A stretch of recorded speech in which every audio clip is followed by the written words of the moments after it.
G'day YouTube, my name's Lance. Welcome to Bundy Bear's Shed. Well, the weather report. Well, today it's actually overcast a little bit and 15 to 25 or 23. I looked at a couple of different ones and they all had a different plan for the day. So anyway, look, it's quite muggy. Yeah, there's quite a bit of cloud coverage today, but the temperature's up there and yeah, it's quite humid, but I've come in for a break. You can see I've probably been sweating a little bit. I've been out splitting a little bit of wood, so I thought I'd come and do the stew while I had a chance. It's been a busy weekend, and Saturday I started on the big clean up in the shed here. I had a lot of the tractors are outside now, but that left me to sort parts and all that sort of thing. So I had to get the tractors out, and the John Deere, it kept banging, backfiring, so I tidied up the plugs, pulled them out and reset the plugs in that, and off it went. Yeah, Goldie, I think Goldie might have a little bit of stale fuel. She took a little bit more than normal to get going. And the Farmall 100, I had the carby off, overhauling it, and I lent it to a fella and got it back and never put it on, so I had to get it going as well. So as part of the cleanup, I actually got those all outside, and I think on Bundy Bear's Shed on Instagram and Bundy Bear's Shed Facebook, I had a photo of just the 4 tractors out. Just looked nice, so I thought, bang, get the camera, take a photo. So I got all them out, got a lot of parts off the pallet racking, a lot of things that I wasn't that keen to keep, and I reshuffled a lot of parts, and where the CNC router was right near the front door, and whenever I used it, if there was a slight breeze, it would blow sawdust through the shed. I've got it up under some pallet racking now where there's normally no wind, and I think it'll be neater there, and it's near another door, but yeah, southeasters is not a common breeze for us. We have southwesters and northeasters. I suppose you can have the others, but we don't tend to have them so much. So I spent all Saturday morning just doing that, getting stuff out and trying to sort what was joining pallets together, two half empty pallets, so restack and all that. So then a little after lunch, you may have heard me mention a couple that have bought a block, and it's about an hour and a half west of us, Rob and Nick, and they've got a YouTube channel called Running Amok Off Grid, and Rob's got an industrial 65, well, I believe it might be Nick's. But the starter was playing up, and we'd been talking for a few weeks on, trying to get together one day and have a fiddle with some starters. And I found an old 135 starter motor. Now, most of the Perkins had the similar starter. Parts were interchangeable, like end caps and things. So we pulled Rob's starter apart, and it was just full of oil and shit. I've still got the field windings behind me here on the bench, and they're just chockers with oil. Looks like he's going to need a rear engine seal in his tractor at some stage, and but yeah, the windings were full, and when he was trying to wind it, you could hear it just really labouring. So anyway, we got it here. The starter that I'd found tucked away, an old 135 one, we took it out, put it on a battery, wouldn't bloody work. And I thought, oh, this is lovely. And so what we did, we pulled Rob's apart. The commutator at the end was really gouged out. So, and the brushes were probably half of what they should be, maybe. And the brush plate on the 135 starter that I had, it was good. The brushes, plenty of meat on the brushes, and so we thought we'd do a bit of mix and match and see if we could make a starter. And so I took Rob's and my 135 starter up to the machine shop up the front. And yeah, we machined the commutator and polished him up a bit. But the 135 shaft or armature, which did look better, had a bend in it. Yeah, you could put it in centres and jam it in centres a bit, but once it just bent. So there was enough meat left on Rob's that we could machine that down and use the field windings that hadn't been soaked in oil off my starter. Use his armature, his nose cone, because the 135 starter had been machined away a little bit on the shaft, so it wouldn't have fitted anyway. So it was his armature, his end cap and solenoid, my field windings and my brush plate at the end. And look, we think it's a starter that's a good one. We took it outside and hooked the jumper leads and shorted it out, and away she went. And it clicked in solid, so it sounded like it was going to be good, so I hope it is. He was going to let me know when he got it on the tractor and see if it works, so I hope it does. But I told him, had a concrete warranty. As soon as he stepped out the front there, the warranty was shot. She's all over. So, but yeah, Nick and Jude, they went up and had a walk around the garden, and I had some old stuff, a couple of old carryalls and an old tank, the big thick old galvanised 44-gallon drums that was on a 3-point linkage fitting that they might find handy for their blocks. I've let them have that, and a couple of frames from when we used to sell slashes years ago to put over gardens to keep vermin out. So yeah, we had a good yarn, and yeah, went up and had a cuppa and a yarn, and Jude put on a bit of a spread with probably a few scones and yeah, just scones and cake and bits and pieces. And it was just nice. Sit down and have a yarn for a little while, and yeah, but we had to get back, and right, they had to get back and milk the cow. They bought us some milk straight off the cow and some butter. I'm yet to try the butter. And look, I just bloody forgot to try it. Yeah, you get a habit, you open the door, you grab the butter, and Jude's made some scones. So last night watching telly, I had a cuppa and there was a scone there, and I thought, oh, I'll just nick that scone. So yeah, just normal, put the butter on, away we went. And Jude says, did you try Nick and Rob's butter? And I said, oh, bloody hell. So anyway, haven't tried it yet, but I'm sure it'll be good. And yeah, made from butter from the Jersey cow, so yeah, that'll be good and interesting. So we'll be keen to see how the tractor goes, see if the starter works. Yeah, it starts pretty easily on the hill. So that was Saturday afternoon. Then just as they were leaving, Brendan, Grumpy Dave's lad, he came over for a chat. Well, we sat up the shed here drinking beer till probably 7, from 4 till 7. So anyway, we just sat up here drinking beer, Jude, myself and Brendan, and had a yarn, and yeah. So next morning, Sunday, yesterday, back up the shed here again. But my young bloke, Tim, he's in Battle of the Bands this week. They're the first rock band up in the Battle of the Bands on this Thursday, the 16th, I think it might be, 15th or 16th in town here. So they had band practice. So we said, you mind if I drop the kids off? So yeah, so we had Arrow, had the young bloke up here and Airy, and yeah, we played with remote control cars, and we beeped the horns on the tractors, and we burnt some old pallets outside, and yeah, I found me long nose pliers stabbed into the loading ramp. And, anyway, it's all good fun. It all works well, and Jude's chooks are going good. Oh, ducks, I mean, our little baby ducks. God, they grow so quickly, and we've got wild baby ducks on the dam now, and look, they're about this high. And you go past the dam and they bloop down under the water. But yeah, mum and dad duck. If any other ducks get near them, the neck goes out and they're bloody chasing them. So anyway, yeah, it's interesting to watch. So we've put a table out in the back veranda, and for years we just sat out the back veranda and had a beer and a cuppa and looked out over the dams and that. But yeah, your life changes. You don't even realise it's changed. And like for ages now, we just pop into the pool room, and the pool room's just a pool table and a telly, and you can look out the front, but you can't see out the back. So we're going to leave this table out the back again, just so we can keep an eye on what's going on and feed the ducks and muck around.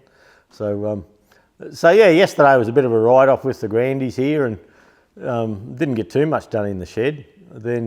So I was up here 6 o'clock this morning, sorting again, and I got a couple of tractors back into the shed, and I've just been for a quick walk around too. So just to give you the lay of the shed, what it looks like now, not too bad, pretty good. And so yeah, I gave Plasma Dave some shelving. It was old shelving from the shop, and it was the sort of stuff I had no use for, but it was too bloody good to throw out. So I threw it out to Dave, and he took it home this morning. He come for a visit for an hour or two, and I'm actually waiting on the electrician. The Sparky was going to be here this morning, and it's must be 2 o'clock in the afternoon by now, and still haven't seen him, so I'll rattle his chain shortly and see. Paul and Dave, Paul that looked after the place for us while we were away down at Leonie's funeral, and Davey Recco, mate, Dave comes 3:30 every Monday afternoon to check what I've been working on, so and have a yarn. So, but we all camp together, so they're coming out, and I'm splitting a little bit of wood there. We take a pig, which is a look up Oz pig, OZ pig, little mozzie here. Oz pig, I have a homemade one that I take, and it's pretty economical with wood, but it's just nice to have it up off the ground, and it's got a hot plate on it, and you can boil a billy and take the top off and just look at the fire, or yeah, whatever you feel like doing. It's just nice to have a fire, you know, do your toast of a morning and things like that. We will take a couple of little gas burners. You never know what the weather's going to be like, so it's supposed to be good, I believe. So anyway, we'll see. Time will tell. So yeah, so Plasma Dave went home, and I went and got my trailer, hooked it to the Land Cruiser just before, put the forklift under, lifted him up, and I've checked all the wheel bearings, and look, there's no movement there. They're good from when I did them last. I greased all the shackles and all the rocker box and all with no load on, and I put the tractor on. Then I've just been mucking around. I find towing, my trailer's registered to tow 3.5 tonne, and I find between 180 and 200, 230 kilos on the drawbar of the tow vehicle seems to work well for me. So in our little walk, you'll see that, yeah, I've still got the scale there. So I'll put a bit of wood on and bug around, and we'll change the weight a little bit. But look, it's in the ballpark, and what we can do is move the tractor back and forth to get the weight we like. So I've got a safety stand under the back, so if something went wrong and the tractor wound up out the back there, she wouldn't be sitting A-frame up in the air and a bit of an all shit moment. So yeah, I've got to get out there the Savo yet and pack up the gazebo, get it sorted out. We'll probably take that in the ute, I'd say, you know, on top of where we sleep. I've put one layer of beer in the fridge. I don't know how many layers I'll get away with, but I'll put one layer in, and that's 20 cans, so Jude can have the rest then, and then as I drink beer cans out of there at the show, I'll have to sneak them back in again. Well, not much sneak, but anyway, I'll probably go and buy a few more beers and yeah, a few bottles of red wine. And Jude likes her handbag of what is it? Banrock Station Crimson Cabernet. A little bit sweet for me, but Jude, yeah, she only has like a glass a night. After having the grandkids yesterday, she was worn out, and I saw her have 4, I reckon. So she probably slept well. Well, she had a motor running well anyway. She was snoring like buggery. And so, and it's only blokes that ever do that apparently. So anyway, I didn't mention that. And got to let one go through the keeper now and then, eh? So another thing that's happening, and I meant to tell you last week, but it didn't. I don't know, brain fart and didn't do it. And in at work, we've got one of those little K40 laser machines, and it does gaskets 300 by 200. So, well, I don't think I told you. If I did, I'm getting craft. Can't remember a effing thing. And yeah, well, Mitch has got to cut the gasket paper in half, and you know, bug around, cut little bits, and we put a piece in and cut a gasket. So a company got onto me and said, and I was looking, ours is a CO2 laser, and I was looking at a diode laser, one that's wide enough to put the full sheet in, and a company called something, can't even tell you. They said, do you want to try one of these OGTUR Master 3 diode lasers?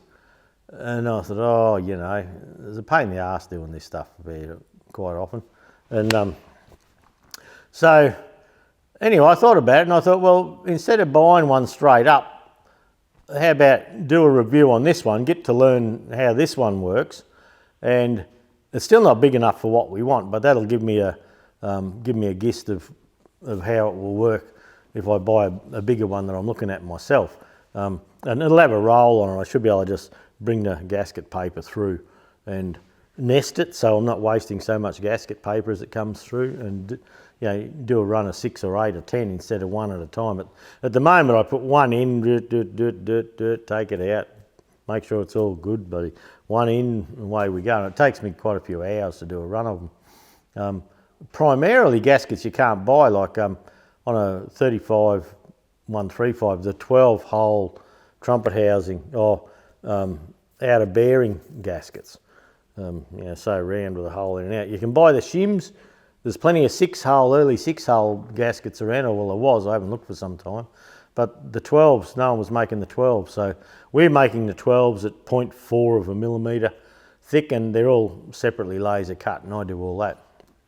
And so I'm looking to get a bigger laser that I can bring the whole sheet through. And yeah, it saves weight, it saves everything. So I thought, well, with this company, they wanted to know how much to do a video and what it would cost them, and would I accept the product, the laser, as payment for doing it. And I said, yeah, look, that sounds fair. It's about $690 or $700 roughly. And I said, look, that's fine, and I get to keep it and yeah, learn about it. So I thought, well, there's an opportunity to learn. I've jumped on YouTube. I've looked at all these creators that have had a crack at these lasers, and they must have had the same deal as me, I suppose. I don't know. And yeah, they seem all right. And yeah, so anyway, the deal is, once I've got it in my hand here, I don't even know if it's left yet. Once I've got it in my hand, the contract that I've done with them is I've got 2 weeks to do a video on it. Then I have to send it to them, the video to them, and yeah, that's, yeah, I'll just send, I must have to just send them a copy so they can make sure I'm not rubbishing them or something. I don't know. I didn't look into that, but I know within 2 weeks I've got to have a video out. So so I'm keen. I've got a place up there next to the CNC router to give this thing a go. And they said, you want a contract? Yeah, we'll do a contract and you can test stuff for us and that. And I said, nah, just this one. Well, I'll see how I go, because you know, often they are a pain. And but I thought I've agreed to do with this one, but I'd only sign the contract until October. So that only gives us a month or so.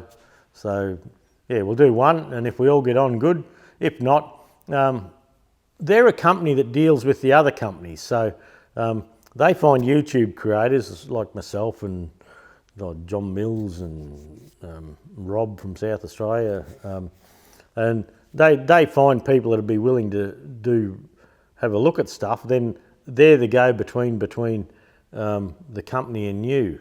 And this company, they've got Creality, which is that's a brand of my 3D printer. They've got them. They've got X-Tool lasers, Og-Tool lasers, all sorts of shit. They said, have a look at this site, and there's hair care product. Oh, hang on. Hair care products, all sorts of shit. But anyway, I only did it because I was looking at a laser. I thought, well, just the opportunity to sort something out before you spend your money. The one I buy, it'll be off an Australian company, and yeah, it's they're like kits that this company puts together. It's probably an Asian product, but anyway, we'll see how that goes. It'll come, I don't know when, who knows. Next week I'll take the GoPro with me out to the show, and I'll probably try and get a video on what we get up to. Now, they've got if you've got a tractor and you're not registered and you feel like travelling to Kangaroo, check it on the map. It's a couple of hours northwest of Brisbane. They would still accept nominations, you know, if you want to bring your tractor in, I'm sure. And they've got a thing where they've got a tractor trek, so it's just going up round one of the local farms, up over the hill and round the back, and just a bit of a look. So I've registered for that. Grand parades, they have 1 or 2 grand parades every day. And yeah, just come and talk tractors. So if you're feeling like a day out, or bring your tractor along, there'll be a site office there for exhibitors. You have to register, and you'll have to have insurance of some kind. So usually in Australia, if you're in a vintage machinery club, well, insurance comes with that. some of the clubs down south are with the MHMA, National Historic Machinery Association, and we're with ACRA up in Queensland here, and they all offer an insurance and it's mainly for public liability, and if you're driving around in the field, to look after you a little bit. So yeah, so we're going away. Wednesday we're heading out. The show's Friday, Saturday, Sunday, and a lot of people will turn up Thursday, so we thought we'd like to hang our banners up and do a few things like that, and we thought we might just go the day early, relax, hop into it steadily sort of thing. Get what we need to done without rushing around, got to have this by tomorrow or that. So I'll have the 135 there, so I can chuck a few. We've got like vinyl banners we can put up, so I can chuck some of them on my lap and go for a drive and do that. So we just got to try and take it easy, have a little bit of a break if we can, and go from there. Mitch at work, his girlfriend got COVID last week, and then he came in on Thursday because he had a rostered day off, an RDO on Friday, and he came in and said, "What's the rules with COVID?" And I said, "Oh, why is that?" And because we're talking about RDOs, and I said, "We're going to this show, going to a trade show. We need you on board because we'll be away, so we need you to do the post and all that sort of thing. Look after the loose ends, put invoices in and all that." So yep, no worries. So his girlfriend had COVID, so his mum and dad were away, so he moved to their house. But Saturday night we got a thing from him. I got COVID, so there's a minimum of 5 days out of he's got to stay away. That's the new law apparently.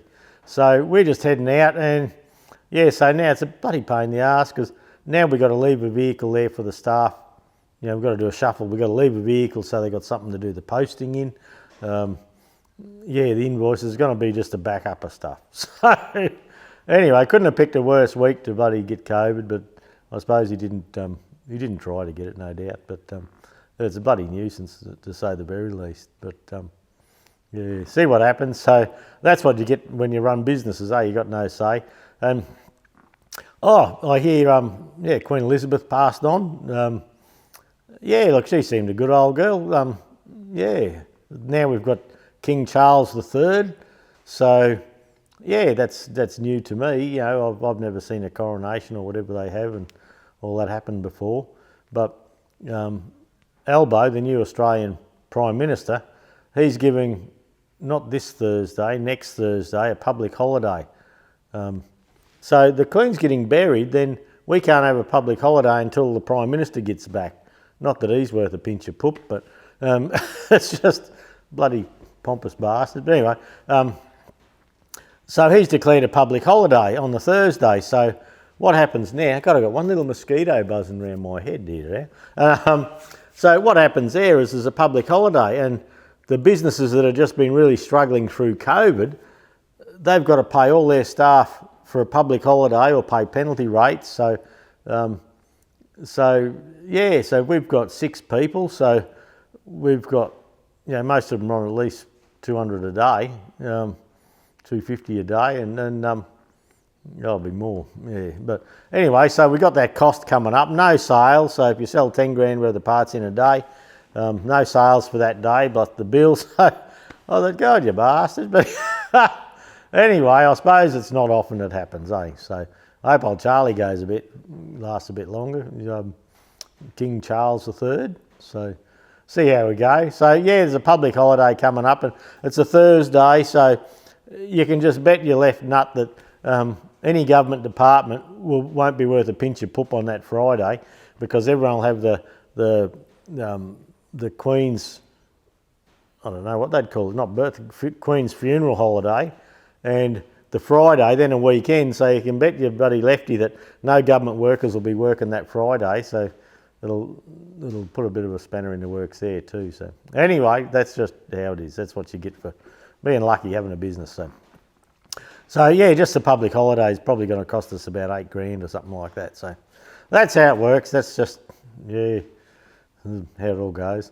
So look, that's about it. I don't think there's anything else. I'm just looking around, seeing if there's anything else I had parked up here I was supposed to tell you about.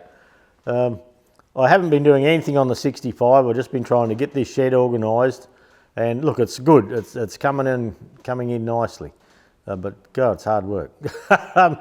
And yeah, I'll have to, the rest of the afternoon I'll spend getting ready to go away to the Queensland Heritage Rally. And yeah, once we get home from that, we've got a few things going on. The Rum City Vintage Machinery Club, which is a local club which started in my workshop, must be over 10 years ago now, around 10 years ago.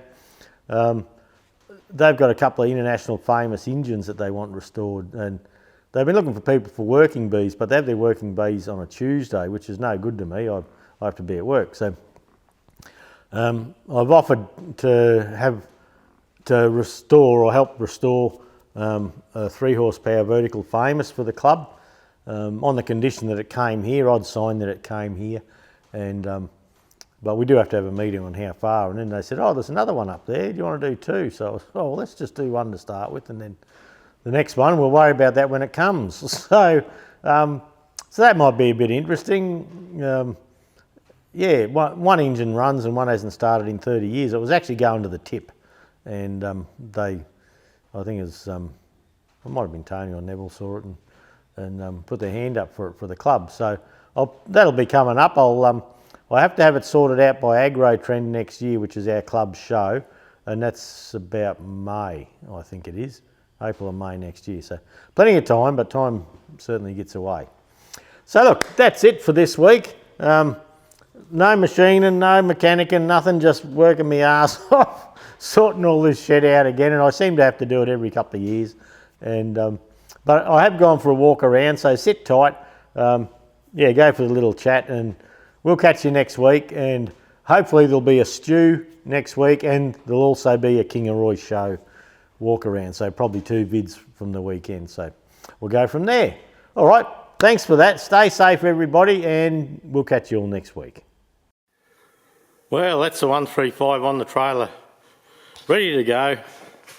It's sitting there nicely, it's balanced pretty good. I actually have a scale down the front here, and look, I'm sitting on about 180 kilos. Now, I can usually try and give that a bit of a bounce to make sure it's settled. And yeah, look, 180 on the toe ball. So, look, that's pretty good. Yeah, I'm huffing and puffing a bit, been out chopping wood. The tractor's looking okay. I'll give it a quick wash just to hose off. Where we're going's got red soil, so it'll probably come back with a bit of red on it. And on the weekend I got the swag out for the grandson. We had to play with that. And for those who are used to what the shed looks like here, this is where all the Fergies used to be. So I've cleaned up a lot of them went out in under the new carport, so that's been a good thing. So I've got the Farmall 100 high crop, high clearance, sitting in that bay there. These all run. This one here didn't run, and I'd done the carby up for ages ago and put it on, but never got it running. Then Tony McGarry in our club, he was having trouble with the Farmall, wondering was it the carby, so I pulled the carby back off and lent it to him. And turned out that wasn't the problem, but I'd never put it back on. So I've got the carby back on the Farmall 100, and on my Facebook page I had a little bit of a drive on that. I've had the John Deere, I put new spark plugs in that. They were getting very carboned up, and part of the John Deere club you can actually get the birth certificate of your John Deere tractors. So that 420H high crop, assembly date 23rd of April 1957, finish date April 24, and then it's shipped on the 30th of April. So there you go, shows you what tyres it had and all that. But that's a stretcher that I had for tractor trekking, which I've never used. I've got the Goldie sitting in there now. A lot of the pallet racking up here has been sorted. I'm doing okay with that. Up in the corner there is looking okay.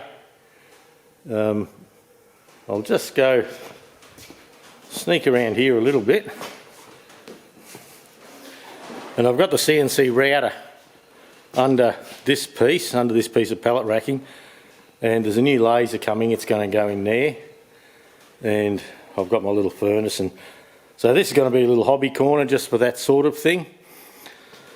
Going out to Kangaroo.